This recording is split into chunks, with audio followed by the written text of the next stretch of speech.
2 years ago, Dan Kahn took on a smart car and he lost. You did? I beat him? No. In 2010, Dan took on Victoria Mayor Dean Fortin, but this time he tagged along with Police Chief Jamie Graham in the car and won. We beat him, only by a minute, mind you, but I still won. A paddy wagon on Pandora waiting for me. This year, I'm taking up the Bike to Work Week Commuter Challenge, and I'm taking on the Colwood Crawl. I'm expecting this is going to be a particularly tough challenge this year because with all the roadworks going on, I think the cyclist is going to have a distinct advantage over the car driver. My opponent, Colwood councillor Judith Cullington, who would probably rather be commuting on a bike or on the bus. Definitely going to take the Trans-Canada Highway.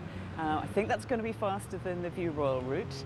I'm debating whether to go down Douglas or Blanchard. There's a bit of a trade-off there. Good luck, Nikki. Have a great ride. Good luck. Ride safely. All right. See ya.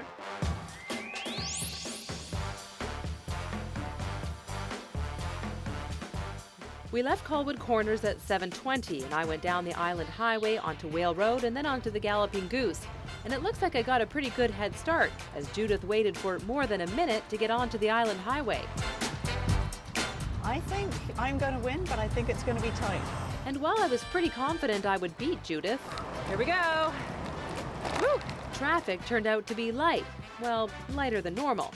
Perhaps a lot of people slept in after the big Game 5 Canucks win. Still, she was gaining ground. So here we are stuck in the regional crawl. Lots of single occupant cars. We're moving, but 20 kilometers an hour, little bit of stop and go. About 20 minutes into my commute, I'm moving pretty good and feeling good too. Then, as the Goose climbs up above the Trans-Canada... Oh, there's Nikki. Riding along the Goose. That's her, isn't it?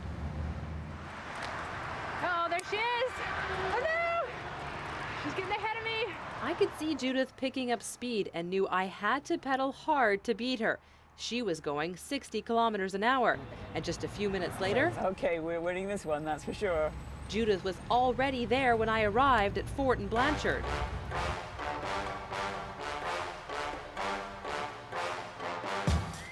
Not seeing Nikki. Okay, here we go.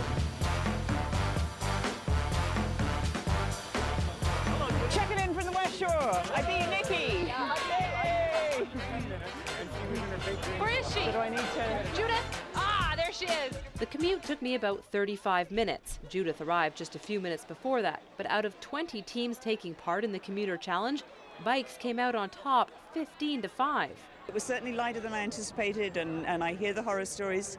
It is a very slow route for drivers coming in. We do have to do something about making it easier for people to come in from the West Shore. Bike to Work Week isn't until next week, but organizers are hoping that by holding the challenge a week early, it will give commuters more time to think about ditching the car in favor of two wheels. Next week we have 17 events starting on Monday with a celebration station at Selkirk Trestle South. That's our kickoff celebration station, with events between 3 and 4 a day, all the way to Friday.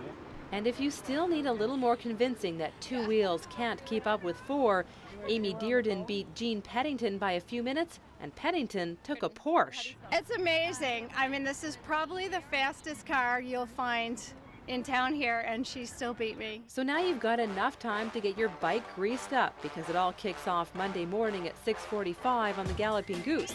Organizers are hoping 6,000 riders will saddle up. In Victoria, I'm Nikki Ewanyshyn, your Community News Specialist.